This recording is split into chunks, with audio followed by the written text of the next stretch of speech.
add our value. Yeah, I'm going to come to the right and I will take Chris. Chris, your questions. Good morning. Chris Hillen from Lead Publishers. Two matters I'd like to raise. Firstly, on the question of the high cost structure of Eskom, in particular the staffing levels. I think Eskom has publicly stated that the staffing levels based on benchmark studies should be about 14,000 employees, whereas at present they are something like 41,000 in the Eskom company and in the group 47,000. How will you be addressing the problem of overstaffing and compensation levels which seem to be out of line with benchmark studies of similar utilities? The other question relates to, again, Mr. Shaw-Marit. Are you investigating the Oorong incident where Mr. Maritz signed off on a 400 million rand payment owing to Oorong currently as a facility fee, but being paid to a different company registered in the British Virgin Islands? Was this an irregular payment or not? And if it was not irregular, why was it blocked? And if it was irregular, what action are you taking against Mr. Maritz, who signed off on this, as well as Mr. Singh, who originated the term sheet for this financial arrangement? Thank you. Thank you, Chris. Terence. Terence, Cream Engineering News. I'd just like to ask Mr. Kadebe, on the approach that you plan to make to NERSA, can you give us some elaboration on that? Because there's a very clear regulatory framework in place that demands public participation. And we spoke about speaking to them about price model. I'm not sure how that would be competent legally in terms of the framework. So can you just give us some elaboration of what your views are on that? And whether, as part of the sustainability exercise, you'll be looking at the reasons for decision on the 5.23% granted, and whether you might be taking legal action around that. Secondly, on the capital structure plan, you gave us one of the elements or components that you'll be looking at, and that would be the conversion of debt to equity by the IEC, the PRC, etc. What sort of appetite would there be? What would be the rationale for organisations to convert their debt to equity, and how would you sell it, and over what time frame? And what are the other components of the capital structure strengthening that you're going to be looking at? Are you looking at asset sales? Will those be confined, for instance, to non-core assets? Have you identified those?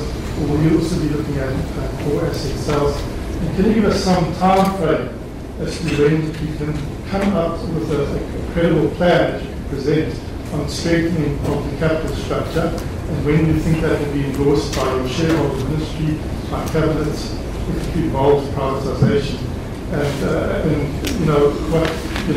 All this, I imagine this can't take place before that you beat that 20 billion. So if you can talk also to the time frame and what you're going to do around raising an immediate 20 billion.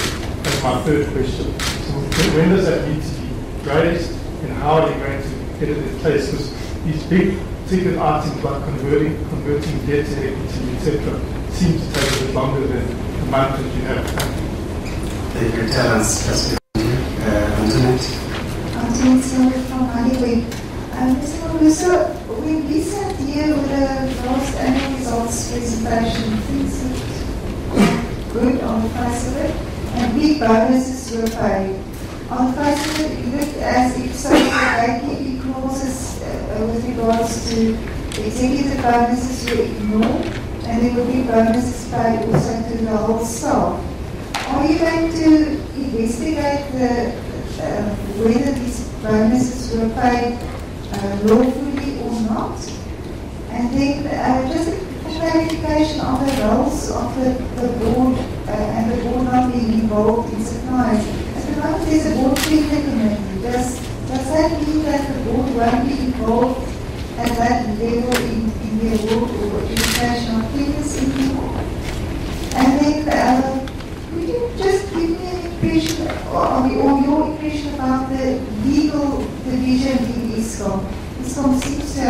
not a prominent legal division, but nevertheless, all the shenanigans have taken place. Do you think the Eskom legal capability should be strengthened? And then just for information, has the Eskom finance company been sold, or is it still available to sell? Thank you, and then that's the second. Good afternoon, my name is Disciplinary from Business Reports. So I see you said that the current year is unsustainable.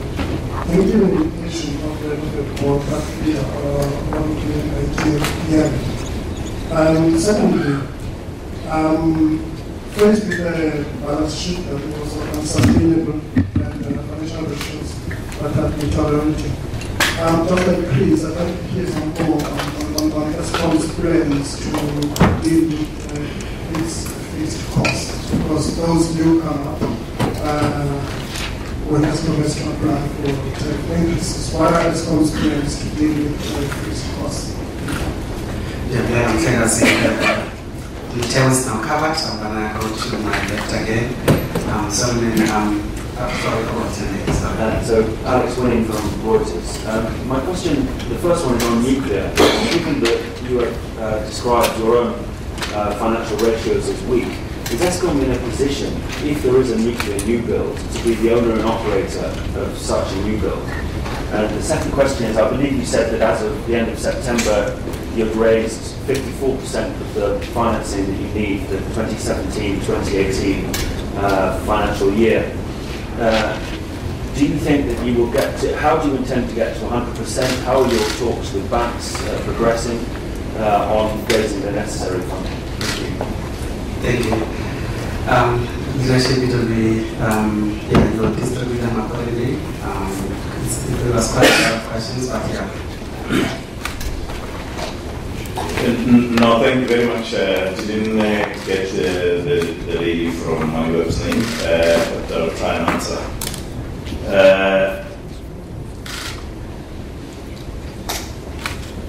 Honestly, I don't know about bonuses.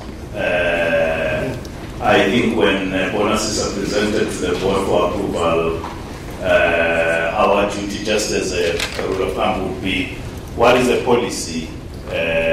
What is the emolument policy? Are these bonuses just a 13th check, or are they bonuses that are performance-based?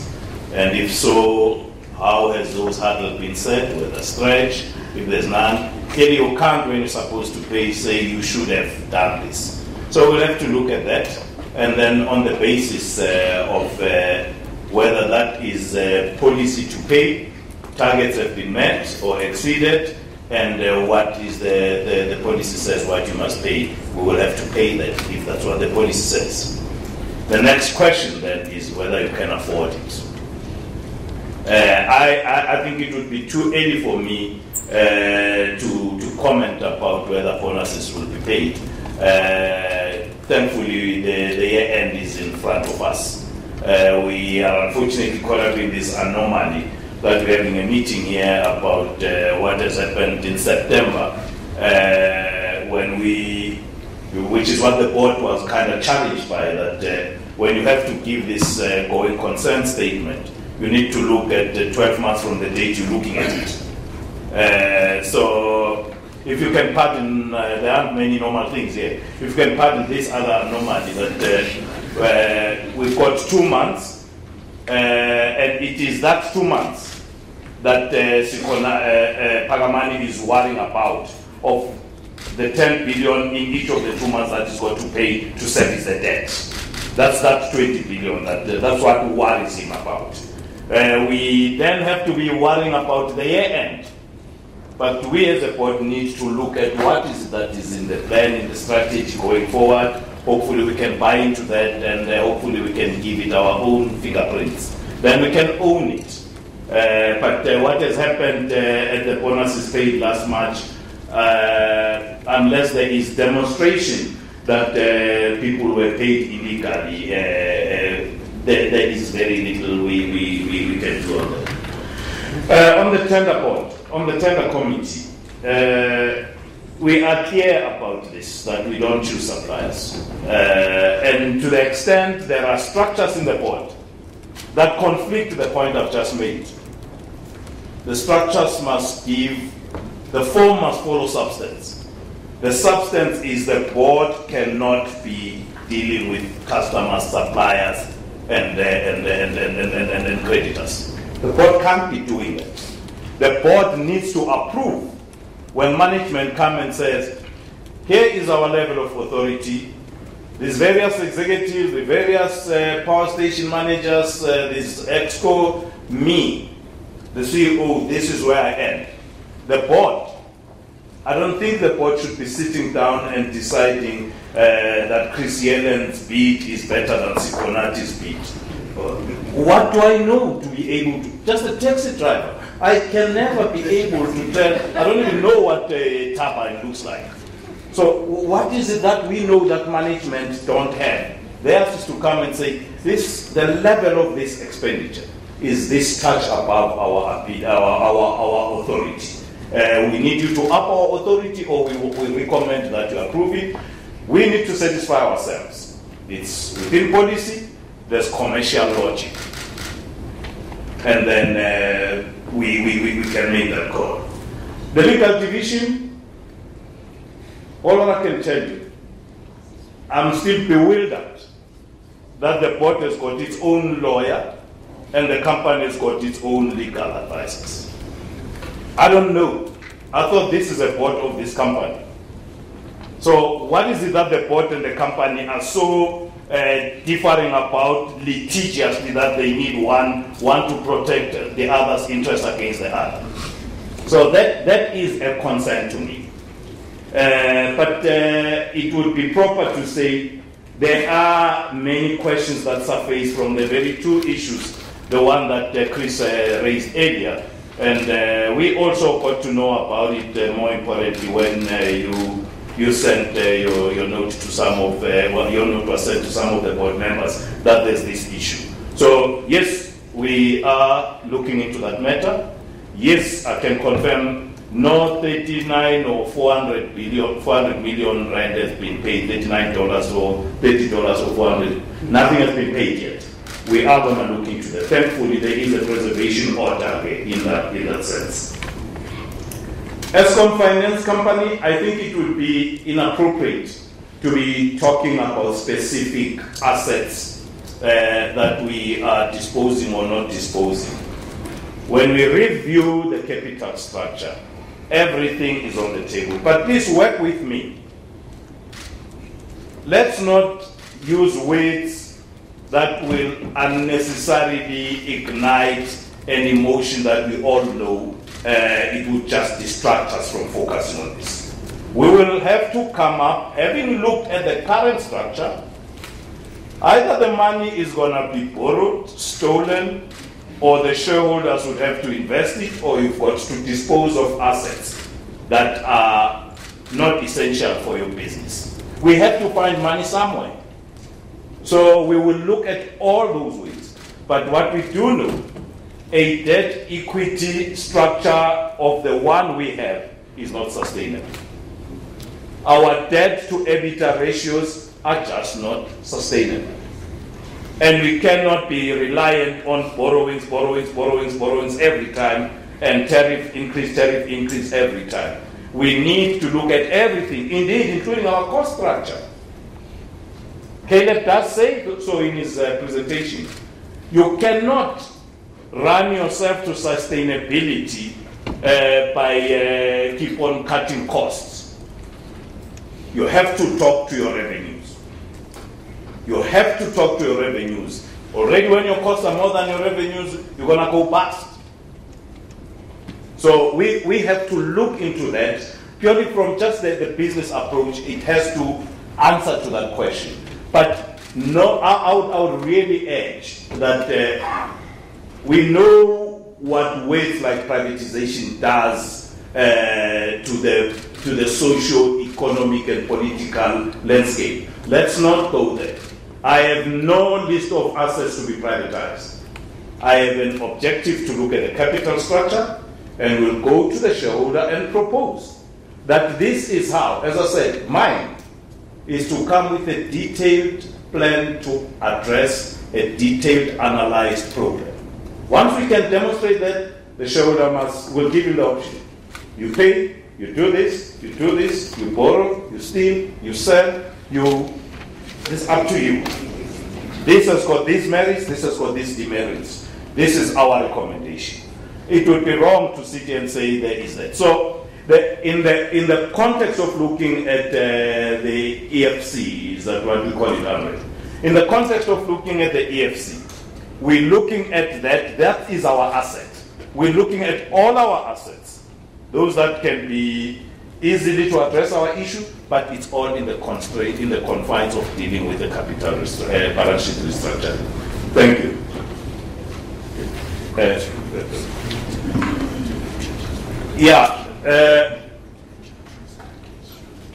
Sikonati, I don't know what charges we're going to lay. All what I can confirm, we at Eskom, whether we've been lied to, I don't know about the previous, if we have been lied to, either by omission or commission, we will have information withheld from us, we will go through a disciplinary process. We will exhaust Eskom's internal disciplinary process and will act. Post that, we offer no amnesty that we will not pursue criminal charges when they should be laid. We are actually being instructed, George, the board, George Smulera behind you. The board has told us that it's one thing to do your internal thing. Some of these people, they do stuff here, you discipline them, you fire them. Some go to the very companies that they were pushing tenders to and go and work for them like nothing has happened. So it's such an incentive to leave Eskom. Just breach the rules and then just give a tender to somebody irregularly. And then you go and work for that company and supply Eskom. So we're going to have to go through that exercise as well. Indeed, we're going through an exercise of who deals with Eskom as a supplier here, who works here. You choose. You want to work for Eskom and give tenders, or you want to go out of Eskom and apply for tenders. You can't be sitting on both sides of the table. So that is another area we're going to be looking at to say, who is doing business with this company? My first point, and that's shared by the board, you're either with us or you are that side dealing with us. You can't be sitting on both sides of the table. So to the extent there are criminal charges to be laid, I can promise you we will. Whatever they may be, treason, theft, whatever, we will lay and we will ensure that our processes we can put to the legal, the law enforcement agencies to enable them to cooperate with them in as best way as is possible.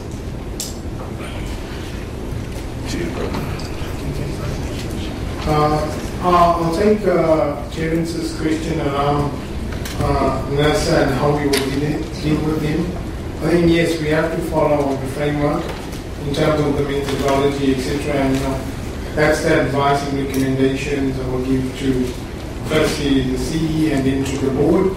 And your second question, Terence, yes, we're eagerly awaiting the reasons for decision from NASA to analyze that. As you will recall when we made the presentation for the 20% application, we were of the opinion that it would be very difficult for Eskom to get less than 9%, and that was the basis of our application. So we'd like to see how NASA has come up with the reasons for 5.3%, and if we believe there's grounds to review it, we will make that necessary recommendation to our board on the way forward. But we're eagerly awaiting NASA's RFD. I think that's from my side. Okay, thanks. Okay, Chris, high cost structure, I fully agree with you. The cost structure of Eskom is very, very high. Are we going to cut staff from 47,000 to 40,000? These are evidence. And there's still a lot of things that we have to look into. The cost structure of the business is not only labor. There are other factors that we have to look into. But what is important is we should not look at this in isolation from revenue. So we're going to compare those two. And remember, these are things that we see, and since we are feeding you, we are then going to work on it.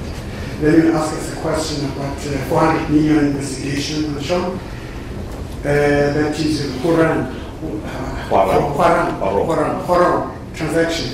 It is being investigated. It's one of those that we are looking into. Was it irregular? It's a previous transaction. That's what I could say in the meantime. Once we've done the investigation, we'll make a call together with that, the one that Sikonathi is talking about. So it's a list of transactions that the board is investigating in line with the decision they made. And everything that looks, sounds, appears, dubious, let's go in. So we'll go in and look into that. Then next slide is covered. The rationale for the PIC, ITC playing role. These are just ideas. Yeah. We haven't even spoken to them. I think they'll be surprised. We are trying to find a solution. We know that on the one side, we need to deal with these issues that are dealing with the sustainability of the business. We know that there are issues on the cost side, but we also know that there's corporate governance issues, there's liquidity issues. We're dealing with those things. But we are not losing sight of the fact that if this institution has to survive another 100 years, we need to start working on the capital structure of this institution. So when you're working on the capital structure, what do? You look at the asset side, you say, what can we do? You look at the equity side, you say on the equity side, yes, you can convert debt to equity. But there are other measures that you can look into.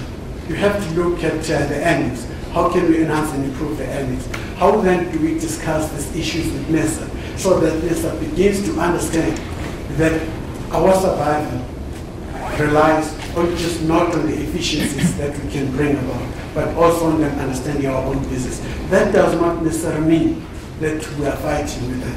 It just means that we have to make sure that they have a clear and broader understanding of what Eskom is doing. Then they can make their own call, and that's what we intend to do. And there was, give us some time frames are still not available. We're asking about 20 billion, I think we have touched on that. We know that come 1st of February we need 10 billion redemption, and on 27th of February we need another 10 billion. We have spoken to the banks and other financial institutions, including government entities. Although the money is not in the bank yet, as a matter of principle, we have agreed on that. And of course, I've already indicated that there were conditions that we have to meet on this. That's okay. Okay, you've touched on policies, legal division, finance business units. The second, dealing with the fixed cost.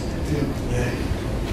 I think with regards to the fixed costs, and in the chairman and Pakamani have talked about, we need to look at our operating model, and fixed costs is not limited to staff costs.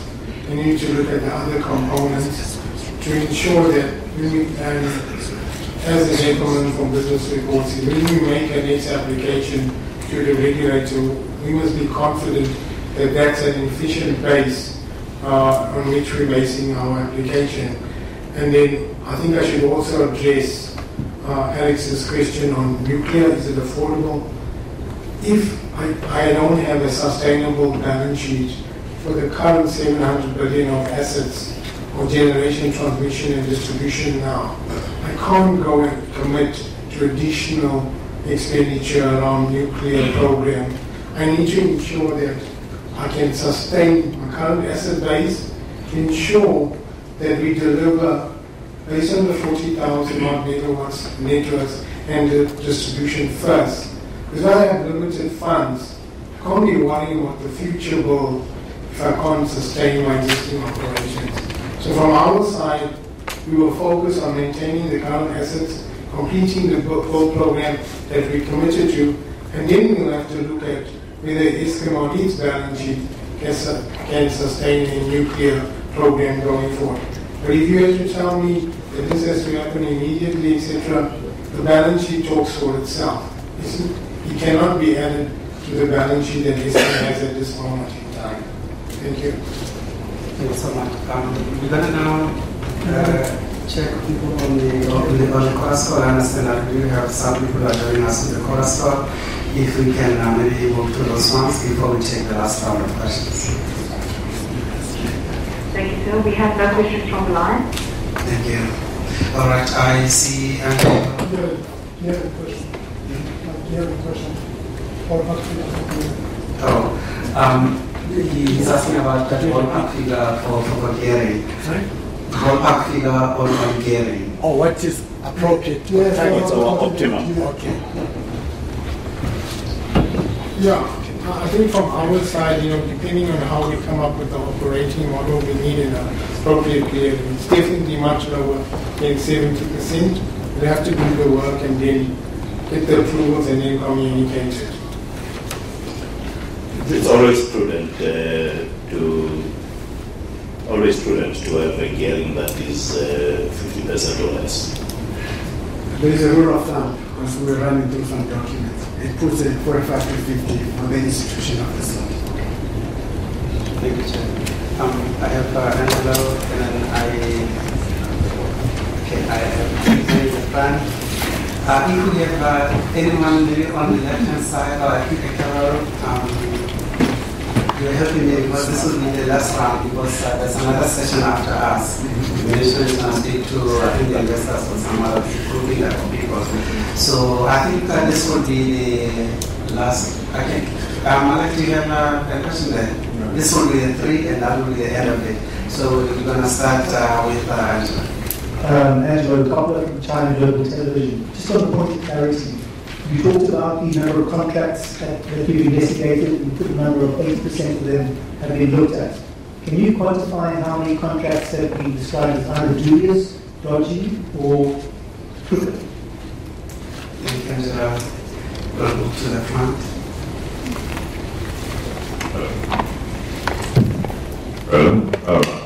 It's Bill from the City Press. It's 4 small clarifying questions, essentially. Further on what you just mentioned about the balance sheet currently in nuclear, I noticed in the preamble to the results of the director's report, it says there will be no capital project after to see there. What is that meant to convey? What capital project wasn't planned after to see there? Why is that sentence necessary? Second, you hold up the operating performance as being more or less satisfactory, and you point to the, I think it's 83% availability of the plants, but it seems to me that improvement is entirely due to funding the new capacity that's here. So on a like-for-like basis, how's the fleet doing? The power plants that were not actually in existence for the previous year in terms of the availability. And then there's a large new item in the rears book, which is the cross-border client of 600 and something odd million rand in a single half year, I think. Is that the Zimbabwe Electricity Company? Is that a single customer? And is that still escalating? Is that a problem? Was that just an accounting issue that will resolve itself? And the last question on the IPPs. Are there power purchase agreements by now? Are they signed? Will they be signed soon? Where's the renewables IPP situation stand? Thank you, Debald. And I must say at this point that Debald is one of the people who are calling me regularly. So I didn't, we haven't met before. There isn't one reason out of my head. It is because of people like Debald, because we almost every week. Thank you so much. We'll move to Carol. Yeah, just quickly, in the scale of things, how important is getting these IPP deals signed? That's the IPPs.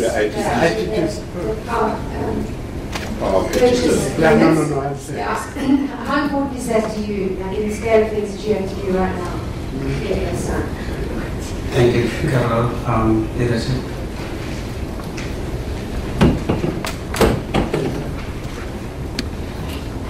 You wanna take just speak to that note in the financial statements, Caleb? Thanks. I think that note is specifically referring to effectively a large nuclear. We will still do the normal maintenance CapEx completing our goal. But we specifically put that in the note to say that we are not at this point in time planning for a nuclear construction in terms of the balance sheet. So that's on the nuclear one. If I can deal also with the review of the contracts. Those contracts we looked at from a point of process and in terms of all the necessary approvals and protocol, all the documentation in place. Doesn't mean that a tender was potentially given unfairly. I think that will require a certain level of investigations. But at the moment, it's just from a pure process and contractual management perspective. I think we will look into that. As and when things unfold, we will definitely investigate, as we said on the previous transaction. In terms of operation performance and more now the detailed technical stuff, on the EAF, I'll ask through you, Chair, that Generation GE Acting William Majona talks about that.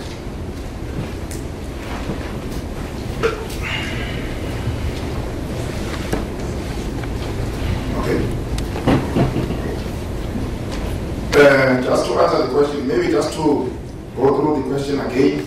My understanding was that in terms of the question, you see the improvement in the availability of the generation plant. Is it not distorted by the new plant that has just been commissioned? So it's actually a very good question. What we actually do when we report on the performance of the generation numbers, when a plant is commissioned, when it reaches commercial operation today, yes, it's got financial implications. But what we actually do not count it in the performance figures for a whole year. So it will only appear in our availability figures after a whole year, precisely to avoid some of the distortions in terms of the performance. Because we must also bear in mind as well that after the plant is commissioned, there still may be some additional optimization that requires to be done, and it might actually have to come out for a month or 2 months to do optimizations, to do certain things that you can only see after it has actually reached commercial operations. So today we are talking obviously about the performance figures up to September 2017. It really means that therefore anything that was commissioned between September 2016 and September 2017 is actually not going to be counted, so that we actually do not distort the figures. Thank you. Chairman, I think on the cross-border 657 million IPPs, Group Executive and Governor will deal with those.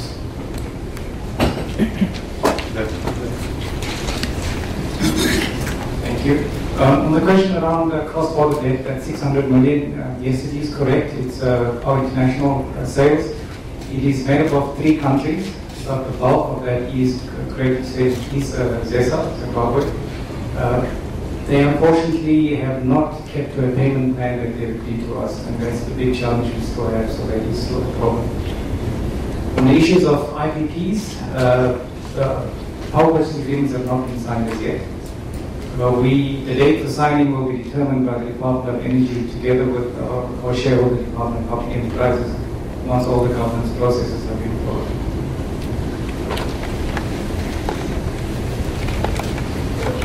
Yeah, I could just add that the conversations that are currently taking place in the Troika of the Ministers of Energy, Public Enterprise and National Treasury, chaired by the Deputy President, we are trying to come up with what is the policy, what window are we on, and then we'll have to revisit and then do that, sign the required. So clearly must sort out whatever the RP is, have the purchase agreement, and then deal with the issue of where does the independent producer come in relative to what is it that we need, where are we, What are we getting from coal? What will happen when we decommission? What is it that we're getting from gas? What is it that we're getting from PVC or from wind? I had the privilege yesterday, and I can confirm I've seen over 400 megawatts in the peak coming from the renewables. So it is something that once our governance and the policies have been clarified, we need to revisit and do that which is correct. Thank you. Chair, leadership, thank you so much for ladies and gentlemen. Thank you so much. That's the end of the business today. I'm told lunch is next door. Please make sure that you go there so that you avoid issues of Thank you.